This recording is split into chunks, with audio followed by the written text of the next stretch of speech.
Today's Thought Diary is brought to you by sickness. I've been sick for the past week.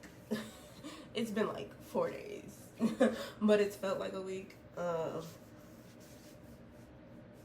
I've been traveling between a hot place and a cold place. And I was on several different planes. I did not get a direct flight. I was in several different cities. So I got sick. And on top of that, like, on top of the cold outside, it be cold inside for reasons that we're not gonna go into details. But also where I work, it be cold inside, where most of our work is, like the harvesting area. So this is Scrub by Herbal City. I will tag them, their Instagram, in the bio, in the description below. But yeah, that's what that is. So yeah, today's Thought Diary is brought to you by sickness. I just got back. Well, didn't just get back. I was sick. But before I got sick, I had just got back from a week off. I visited Atlanta. I visited my home and my hometown, the place where I was born. And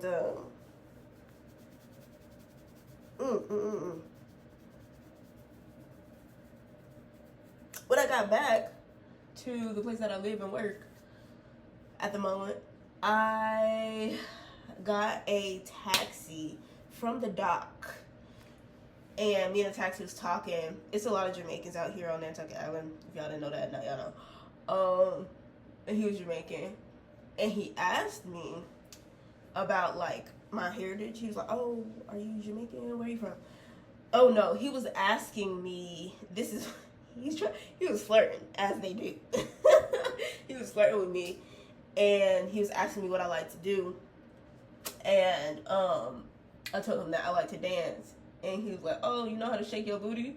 He was hesitant to say it because he know he was being a little crazy. He was being a little daring with that comment. But he said it. He was like, you know how to shake your booty? And I was like, oh my God, of course. Of course, I'm African. But he was like, oh, you're African. I'm like, yeah. He was like, oh, you're African and you're black. And I was like, yeah. And he asked me, which side do you feel like you are the most? I make jokes with my friends of like I'm mixed. What are you talking about? I'm mixed. I'm black and Nigerian. I'm mixed. But I have never had someone genuinely ask me which side do I feel more that I am. And I wonder, I should have asked more follow-up questions after he asked me that question, because I wonder if he have kids with like a black person or something, you know. But I told him I feel like I am a perfect balance of both, and I do. My mother raised me for 18 years. Yes, she did. Raised me, housed me, trained me, taught me about the Lord, taught me about the spiritual world.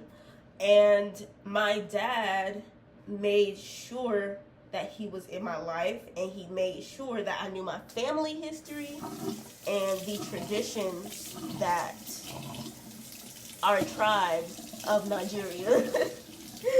Because I really feel like we should go back to tribes, but you know, not because of anything. Like, I don't know enough of the political standpoint and the social aspect of Nigeria, but my personal family history and traditions of Yoruba people, he did his best to instill that in me and let me know at least some of the basics, you know. So I'm gonna knock my laptop because there's some water on it. So I feel like I'm a good balance of both, you know. And where I'm at, you know, my mom raised me for 18 years. My dad raised me, I would say, not raised me, but homed me, housed me after college and in the midst of college for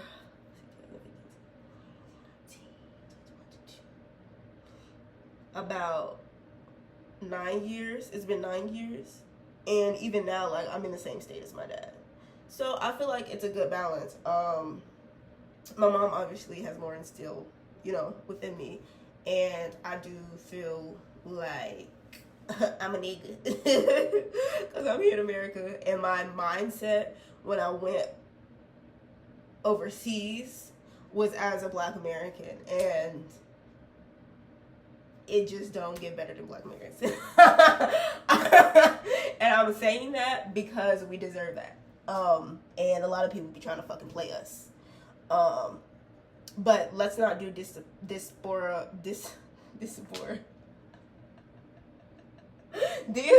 wars. Let's not do that. But, my mother and my brothers often be like, man, I don't know, like, what she got, what she eats. I'm like, yes, I do. Like, and they've taught me, like, when you got it, you don't gotta say nothing. And I want, like, I know motherfuckers be trying us as Black Americans, like, a lot.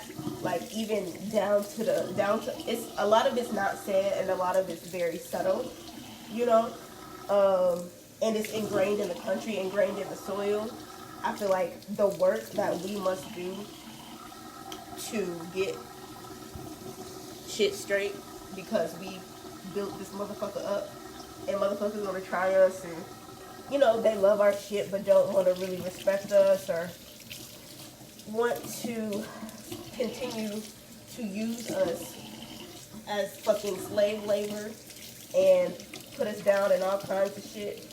I just want us to know that when you that bitch, you don't gotta say it. Essentially, when you that bitch, you don't gotta say it. And a lot of the work that we need to do needs more action and less words. Like, we know what we know when we know it, and we always gonna have motherfuckers making slave movies, slave content, telling us the bad shit, trying to like really tell us how low we are. I feel like the reason that I'm kind of going off on a tangent about this is because the fact that he asked me that as a Jamaican man, I feel like he was trying to like scope and see if like I felt more like there is like other societies outside of America, right, have a very communal perspective and state of mind, and I feel like a lot of people get on their high horse sometimes. Not everybody, not every other type of Black person, not every other non-Black person of color, does this, but a lot do. I feel like they're like, oh, Americans, individualism never works, and blah blah blah. And there's this like discourse about like how individualistic Americans are, and it's seen, and it's for a good reason. But when people come to America, you understand why you have to be that way. And a lot of people talk shit, and then they do the same shit that they be talking shit about, and then the scapegoats go right back to Black Americans. Anyway, I feel like the driver that I was talking to was trying to see if I like related more to being African, because I feel like that's more acceptable to him and to a lot of like Jamaicans, non-American Black people. I feel like they feel more kindred with each other than with us, because our culture is very different. Like, it's very rebellious. That's what it is. It's rebellious. It's like very anti, but it makes sense because of the history, right? I feel like he was trying me a little bit at the end there. And so I had to say equal, because my personal family, my Black American family, my Nigerian family, we cool as fuck on both sides. We are very much so about our people, and very much so about Black people in America, outside of America, together. Pan-Africanism. So, it's never been like my family, I've never questioned you know. Um, actually, I'm probably the most like rebellious of my family when it comes to that. And it's not even me trying to be rebellious. I'm just like, people, bro. People are people. Everybody hates niggas.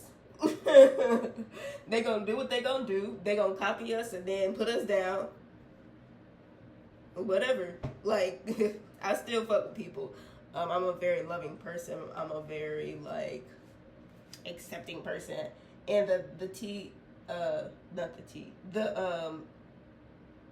the stance of that, like, sorry, I got bookers. Again, sick, ill, so sorry. But the scope of that is like, you're being too friendly. You're being too friendly. Even when I'm not being friendly, you're being too friendly. You're trying to know all these different cultures when you got your culture here. And that's the truth. But it's also like, learn about some other shit so you can know about yourself, you know? So you can know where you're different. So you can know how you move and how that person moves and know your bounds. Know where your bounds are. But that's just me. That's how I'm a little bit different from the rest of my family. Besides that, we gonna decide. For real. For real. Both sides. I just don't speak Yoruba very well. I also don't understand Pidgin that well. But, you know, I am banking on my little brother teaching me. Yeah.